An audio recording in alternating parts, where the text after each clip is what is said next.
Halo teman-teman, Assalamualaikum warahmatullahi wabarakatuh. Pada kesempatan kali ini, mari kita buka dengan membaca Bismillahirrahmanirrahim. Tetap belajar ya, walau berjarak, dan tetap semangat.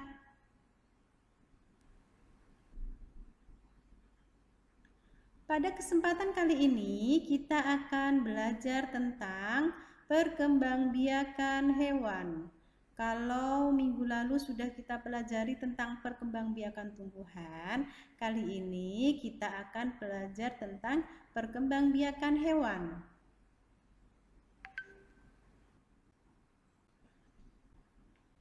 Nah, bagaimana cara hewan berkembang biak? Hewan berkembang biak dengan dua cara, yaitu dengan cara generatif dan vegetatif.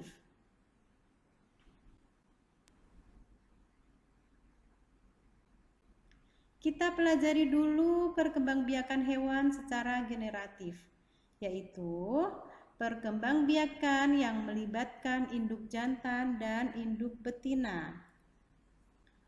Pada perkembangbiakan generatif ini akan dihasilkan embrio atau calon anak yang tumbuh di dalam telur bercangkang atau tumbuh di dalam rahim induk betina.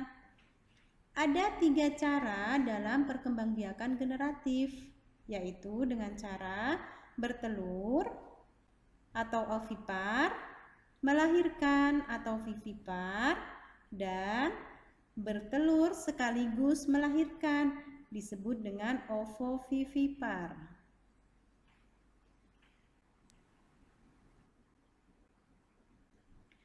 Kita pelajari dulu ovipar. Ovipar disebut juga dengan bertelur, ya. Nah, hewan yang bertelur atau yang ovipar ini zigotnya akan tumbuh dan berkembang di dalam tubuh hewan betina hingga dibungkus oleh cangkang yang keras. Selanjutnya, telur akan dikeluarkan dari tubuh hewan betina.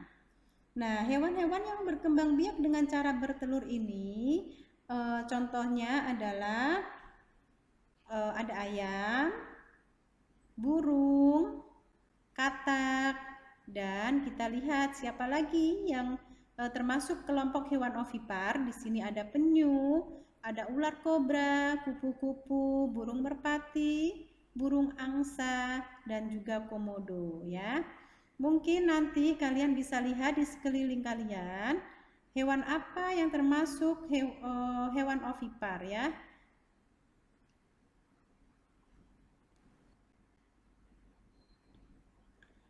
Sekarang kita pelajari tentang vivipar. Vivipar atau disebut juga dengan hewan yang melahirkan, hewan yang melahirkan ini disebut dengan kelompok vivipar, ya. Nah, embrio hewan vivipar ini tumbuh berkembang di dalam rahim yang merupakan ciri khas hewan mamalia, ya. Nah, di dalam rahim embrio akan mendapatkan makanan hingga dia siap dilahirkan. Contoh hewan-hewan yang berkembang biak dengan cara melahirkan ini antara lain adalah ada kelelawar, paus, kambing, lumba-lumba, terenggiling, gajah, kucing, tikus, dan juga singa, ya. Oke, nanti bisa kalian amati juga di sekeliling hewan mamalia, ya, yang melahirkan. Baik, kita lanjut ke selanjutnya. Selanjutnya adalah kelompok hewan ovovivipar, yaitu yang bertelur sekaligus melahirkan. Nah, hewan yang berkembang biak dengan ovovivipar ini, embrio hewan akan dibungkus oleh cangkang telur, ya. Nah, telur tidak akan dikeluarkan oleh induknya, melainkan tetap bertahan di dalam tubuh induknya hingga menetas.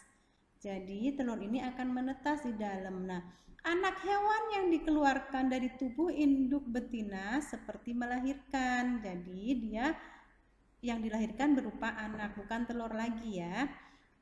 Perbedaan antara hewan vivipar dan ovovivipar adalah pada hewan vivipar, embrio akan mendapatkan makanan dari induknya.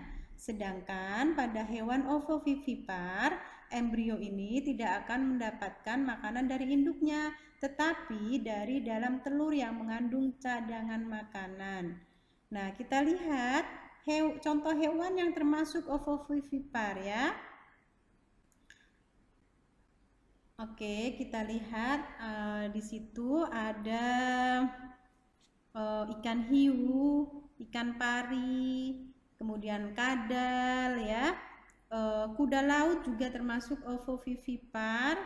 Kemudian ada anaconda ya. Kemudian ada ikan hiu macan juga ya, atau tiger shark ya.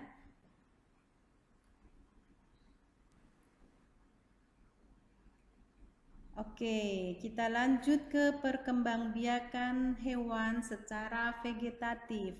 Kalau yang tadi melahirkan ada 3 cara, yaitu dengan ovovivipar, vivipar, dan ovipar. Sekarang kita pelajari hewan yang berkembang biak secara generatif.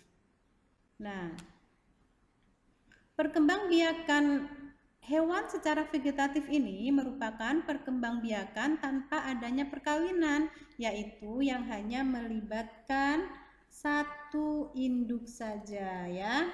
Nah, perkembangbiakan vegetatif ini terjadi pada hewan yang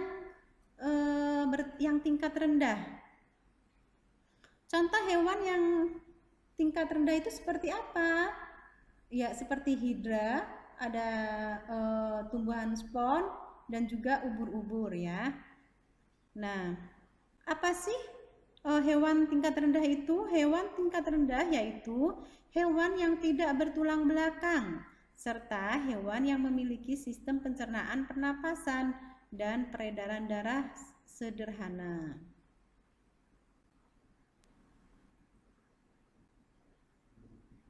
Nah, perkembangbiakan hewan secara vegetatif ini ada 2, yaitu dengan cara fragmentasi, kemudian yang kedua dengan cara pembentukan tunas.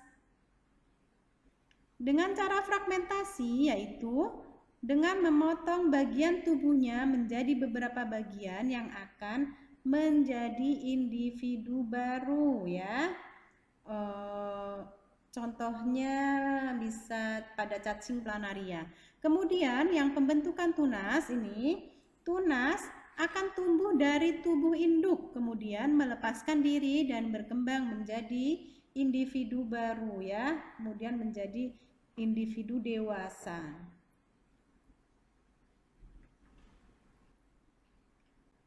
Sekarang kita pelajari contohnya yang fragmentasi apa, yang pembentukan apa ya. Nah, yang fragmentasi ini contohnya adalah pada cacing planaria. Pada cacing planaria ini bagian tubuhnya akan memotong ya menjadi beberapa bagian, kemudian dari beberapa bagian tersebut akan muncul individu baru. Bisa kalian lihat seperti pada gambar. Oke, yang sekarang contoh dari pembentukan tunas. Nah, contoh hewan yang berkembang biak dengan tunas ini contohnya adalah ada hydra, anemon laut, dan juga ubur-ubur ya. Hydra akan berkembang biak dengan membentuk tunas. Nah, tunas tersebut akan lepas dari tubuh induknya dan tumbuh menjadi individu baru.